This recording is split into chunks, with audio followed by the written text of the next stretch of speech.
Hi everyone, in today's video I'm gonna show to you how to add currency converter in Shopify. So the first step is to simply go to settings, and then you have to simply go to apps and sales channels, and then simply click on Shopify App Store, and then here you have to simply search for currency converter. So type in currency converter, and then what you have to do is simply install.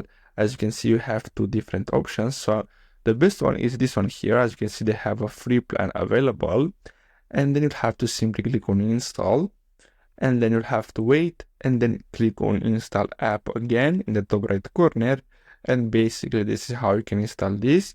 Now what you have to do is simply choose this plan here, the free one. As you can see, you have up to 5 currencies, or if you want you can go with the paid one, which is $10, and you can have more currencies available. So basically you're gonna have all of them, and as you can see you have more options, but the free one will do its job.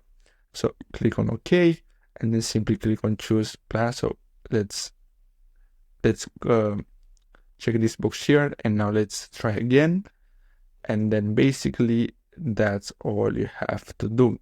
So as you can see, we'll have to simply enable app, then here you have to simply click on customize theme, and then what you'll have to do next is simply enable this and then click on save, and then let's go back, then click on save. Now let's go back here, and as you can see app is enabled, and as you can see here you can set up your currency. So if you want you can delete one, and you can simply click on add currency and add a new one. So as you can see you can select any of this. You even have Bitcoin if you want. Then don't forget to click on save, and that's all you have to do. So I really hope you found this video helpful. Don't forget to like and subscribe, and I'll see you in the next video. Thanks for watching.